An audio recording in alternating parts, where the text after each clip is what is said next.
At the age of 17, Nathan Nieves was the first student in the charter school network to graduate with a bachelor's degree while still in high school. He graduated from Slam Boca and Doral College in 2022 with a degree in elementary education. After graduating, he taught ESE grades 6 through 12, digital arts, pre-algebra, algebra 1, and geometry at Somerset Parkland and Slam Boca.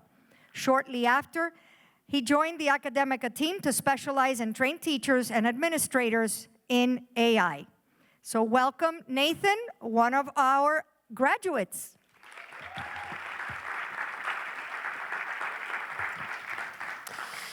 Good afternoon, everyone. I know I'm the only thing keeping you guys from lunch, so I'll try to keep this short and sweet. They always put me right before lunch. It's like they don't want me to present or something.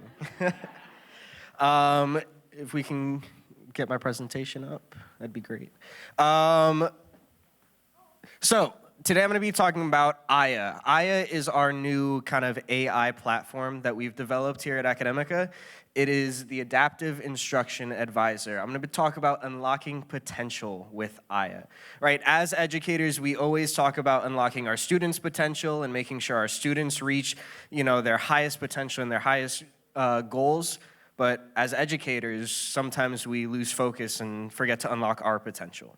So with Aya, we're hoping to be able to unlock that potential for you as an educator. If we can get the next slide. So as I said, right, what is Aya? Aya is the Adaptive Instruction Advisor. It's your one-stop shop for content creation with an academic focus. It's tailored to that K through 12 education. You can create lesson plans, study guides, quizzes, tests. We have your state data. There's a million other things that I'll get into in a minute, but I just wanted to give you a quick introduction to Aya. Next slide. So, first and foremost, how are you going to log in, right? Where can you find Aya? Where can you get it? It is in your Collegia, so if you have access, you should be able to see Aya in that top side right by where your email is. There should be a little icon where you can log into Aya. You can also log in at adaptiveinstructionadvisor.ai. If we can get the next slide. All right, so I want to talk a little bit about Aya compared to these other AIs, right? Because we have ChatGPT, we have Gemini, we have all these other AIs out there that we're already using. Why now learn another one? Well, first and foremost, we have access to your state data. So as far back as 22-23, we have your fast testing data embedded within Aya. We have all the student scores, we have their scale score, we have the standards they missed. All of that is within Aya where you can go in, view it, and I'll show you all of that as well. We also have direct access to the latest version of these AI engines. So Aya uses all of these other AIs within itself to build upon itself and improve. It is personalized to our users, right? We take all of the feedback that I get from these trainings. I, as an educator, gave my personal feedback into it as well. We even have a small focus group that I reach out to and collect feedback from that we personalize this to you guys. We want this for educators. We built this kind of by educators for educators is our thought process here. You're able to save and export your chats as well, so anything that you create in Aya, you're able to save, have access to, download. It's all there for you. And we have an academic toolbox with a couple predefined roles that I'll get into in a minute. Before, I do want to talk about a couple challenges in the classroom, right? With a new program comes, right, a solution. Why are we creating this program? We wanted to solve a couple problems that are very prevalent in the classroom. And the first one that I thought of is personalized learning and differentiated instruction. Realistically, when you have a class with one teacher and 20 to 30 students, right, it is very difficult to reach every single student at their level, right? No matter how many small groups you do, no matter how much one-on-one instruction you do, it's near impossible to reach each and every student at their level. With Aya, one, having access to the state data, having access to the Florida standards, having access to instantaneous content creation, you're able to reach students more effectively at their level, and challenge them really at their level. I stress this a lot because differentiated instruction is incredibly important when we're teaching in our classrooms. The next one is student engagement, right? As we know, especially with COVID and with the rise of social media, I have a younger sister who's 13, so I see it firsthand. We're lucky if we have a student's attention for 3 seconds. I can barely hold a conversation with my younger sister for more than a minute without her mind going somewhere else, right? With all of this, student engagement has dropped. But now with Aya hopefully creating lessons and content that can challenge our students, we're going to be able to increase that student engagement, right? We're going to be able to have students more engaged and active in our class. The last thing is time constraints, and this one kind of references you guys. The time constraints that you guys have as educators. Your school day doesn't end at 3 o'clock, I'm sure, right? When the school day ends. You guys are working until 4, 5, 6, into the night, grading and planning and prepping your lessons and prepping presentations and prepping all of this and doing the back end of teaching that a lot of times isn't always appreciated or isn't always seen, right? So as teachers, we're hoping that Aya can cut down on some of that time. We're hoping that the time that you take lesson planning, the hours, we can cut down to maybe half an hour or an hour, and you'll see how you can do that in a minute. If I can get the next slide. So I want to talk about some of the tools that Aya offers, right? It's a long list, so I'm going to kind of go through these quick. I know I'm keeping you from lunch. I'm sorry. I will try to keep this quick for you guys. So the first thing, we have the prompt and passage manager. This is generating standards-based writing prompts and reading passages for your students. The reading passages can also be generated with questions as well. So you have access to on-the-spot reading passages, writing prompts for your students, for bell ringers, for class activities, small groups, anything that you may need it for. We also have a rubric builder. So for those presentations and projects that you have, and you may not have a rubric for it, you came up with a great presentation or a great project for your students to do, and you want a rubric to go along with it. You can use Aya to generate, you just put in those key concepts, and it'll generate you a nice rubric to go along with that presentation. The next couple we have here are the lesson plan builder, quiz test maker, and study guide builder. I kind of group these because they're all very similar, but they are generating you standards-based lesson plans, quizzes, tests, study guides. We have access to all of the Florida standards that are within CPALMS, so any standard that is in CPALMS is in Aya for you. So you can automatically select those standards and generate based on those standards. The last one here is the presentation builder. So any presentations that you need to create, any PowerPoints, you can use Aya to create PowerPoint presentations for your class if you want a presentation or a PowerPoint to go along with your class, or even for personal uses. If you need a presentation for something, you can use Aya there. Next slide, please. A couple other tools that we offer. We have the Aya chat. That's our version of like a chat GPT where you can go back and forth discussing with the AI, working with the AI for any other functions. Best thing I use this for, and I've seen this used for, is emails. Who has ever had to write a difficult email to a parent in this room? I guarantee it's all of you.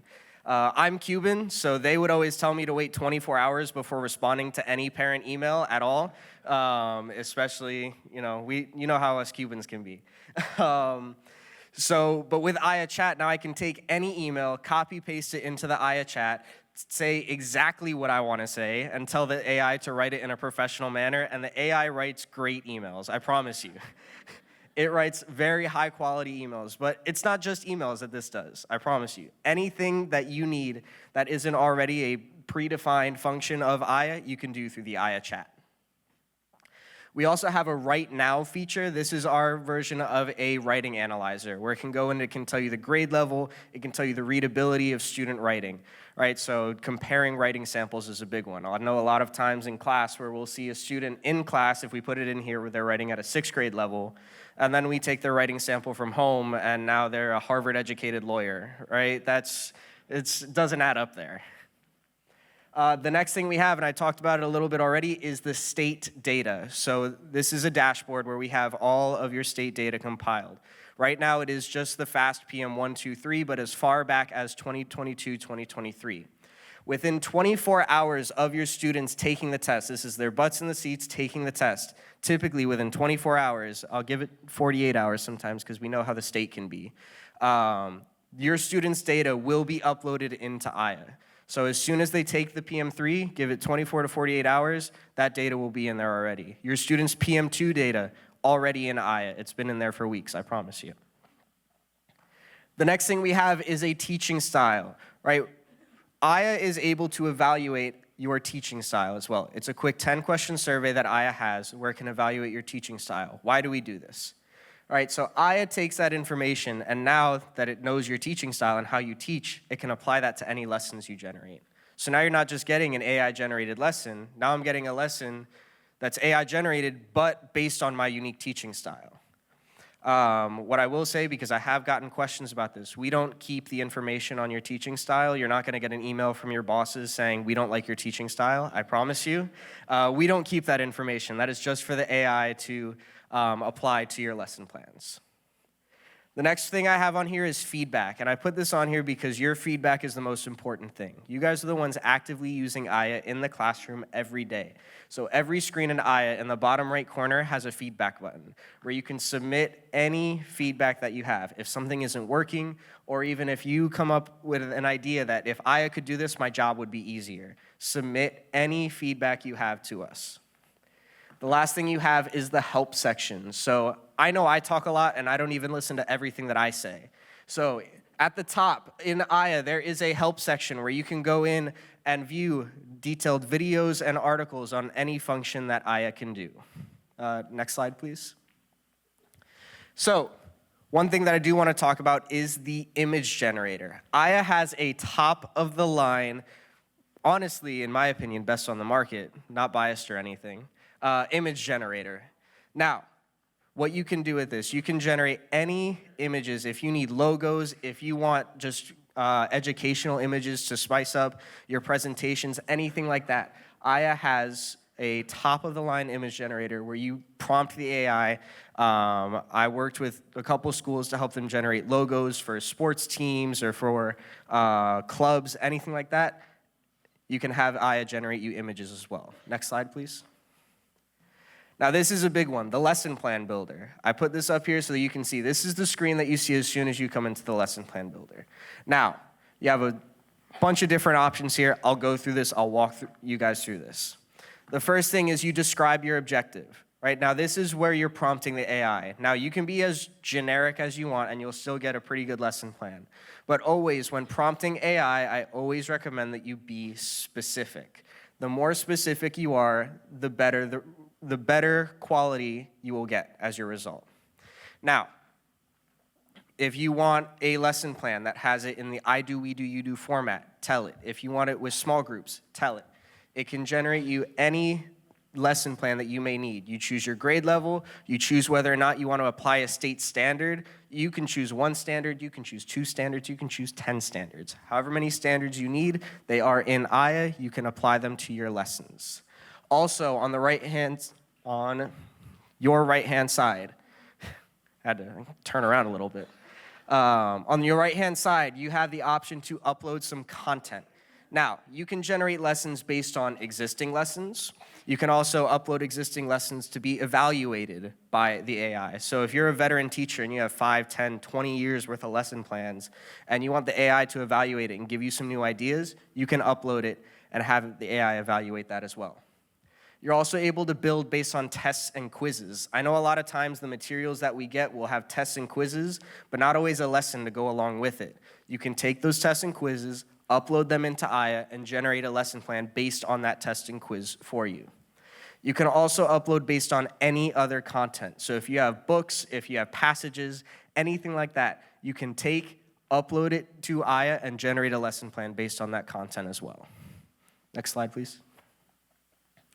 Now, the next thing in which I feel is, I like to call the meat and potatoes of Aya, because this is the big part of it, is the state dashboard. Aya, like I said, has access to your state data. So this is a school's 24-25 PM2 state data. The first thing that you see is on that left-hand side, you have a long list of filters. You can filter by school year. You can filter by test. So if I want to look at PM1, PM2, PM3, or all. Or I can even filter by subject. If I want to see just my fast math, if I want to see just my fast ELA, I can look at that. I can go as far as filtering by grade level as well. For my administrators, you can even filter by teacher. So if I want to see specifically how a teacher is performing and how their classes are, I can view that as well. And I can even go as far as filtering by class. If I want to see how just one of my classes are performing on the, in this case, FAST PM2, I can view that as well. Now, what we see over here on the right-hand side, we have the top 10 missed standards and the top 10 correct standards. So we take the information from the FAST and we give you the top 10 standards that were missed. In this case, according to these filters on the left-hand side, these are the top 10 missed standards.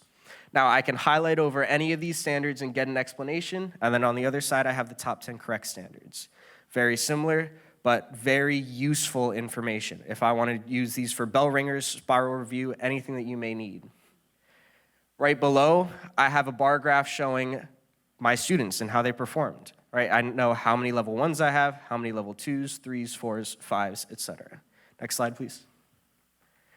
Now, right below that, on that same first screen in the state dashboard, we give you a full list of your students, their grade level, the standards that they missed, and the number of times they missed that standard as well. So I have students, their last name, their first name as well, their missed standards, the times they missed that standard. We give you the test, and then if you see here, we give you their scale score as well. If you notice, they're color-coded. What do those colors mean? Well, the red means, the red and the green means that these are your bubble students. These are your students that are either at risk or near advancement. The red means that they're at risk of dropping a level, right? So that they're within typically 5 points, but it can vary by grade level of going from, in this case, a level 2 to a level 1. Green means that they're near advancement. With little targeted instruction, we can focus that student and make sure that they go from a level 1 to a level 2 or a level 2 to a level 3. If they don't have either of those colors, then they're kind of right in the middle of that standard. They're not necessarily at risk, they're not near advancement, they're just kind of right in the middle of that scale score. Also, on this left-hand side, we have a long list of reports that you can run. I don't want to take up all of your time because you guys would never get to lunch if I showed you every single report. So I just chose a couple reports to go into with you guys right now. If we can get the next slide. The first one I'm going to show you is that at-risk and near advancement. This is a report that takes all of either your red students or all of your green students. What you can do from here, I have a full list of my students. I can see, I get their scale score, I get their name once again, but now I can view their missed standards. So I can click there, get a full list of this student's missed standards, and then from there, generate a study guide for that student specifically. With a click of a button, I click Generate Study Guide, I get a full study guide that goes standard by standard, giving me practice questions, an explanation, and a breakdown of how that student can help improve in that standard. Next slide, please. The next one I have is the Missed Standards Ranking Report. Now, instead of just viewing the top 10 missed standards, I can view all of the missed standards. This is every standard that was missed, the number of times that standard was missed, and now I can go in, if I click on any of these numbers, I can get a full list of the students that missed that standard. So now I'm able to see, okay, I want to see which students missed ELA 3.2. I click that number, I get all of my students that missed that standard. And straight from there, I can generate a test based on that standard for those students and give it out to those students. Right? We try to make it super easy, super user-friendly for you guys. Next slide, please. The next one we have is a student listing report. This one I wanted to show you guys because this is where you can now find your students' historical data. A lot of times, and this is as early as before your students take PM1, you can then go into Aya and view your students' historical data. I can see now for my class, is my student historically performing low? Are they historically performing high? I can start grouping my students before they even take the first PM. However, once they start taking the PMs, I can view their scale score, their percentile, how they performed in each category. And then also, I have what we call the performance insights. This is what we're using to kind of replace that PDF that we get from the state that sometimes isn't too great. We give you a full breakdown of their scale score, how they performed, the standards they missed, the standards they got correct, and the number of times as well. Next slide, please. Now, we're coming to the end of this. So if you would like to request access or training, if you need access to Aya, if you don't have it already, you can scan this QR code on the left-hand side. And if you would like a training, a more in-depth training of Aya at your school for either your admin or your teachers, you can scan the code on the right-hand side. I will personally either come out or on Zoom, whichever is more convenient for you, go to your school, train your teachers, train your admin, train whoever you need to in Aya. I'm going to leave this up for a second while you guys, because I see some phones up.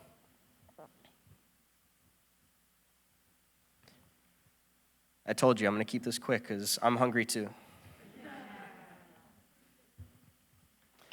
All right. Now, I do like to end with a quote always, and I chose this quote because I've heard that this is a very common misconception. And the quote I chose is by George Couros. Technology will not replace great teachers, but technology in the hands of great teachers can be transformational. A common misconception is that, with AI and with all this technology, we're not going to have a job in 5 to 10 years. And that's just not true. There is no technology, there is no AI that can replace what you do as a teacher for your students. There is no connection, there is no relationship that a computer and AI can create with a student that is anything like what you guys do for your students. So we thank you for that. We appreciate everything you do. If we can get the next slide. If you have any questions, I would typically open this up for questions, but I'm hungry, you're hungry. You can find me at lunch if you have any questions, or you can email me at nnieves@academica.org. That is my email, so if you have any questions, you can email me there. I'll respond within 24 hours, I promise you. I keep my inbox clean. Thank you guys so much for your time. I greatly appreciate everything that you guys do. If you have any questions, let me know. I will see you at lunch because I know I'm hungry.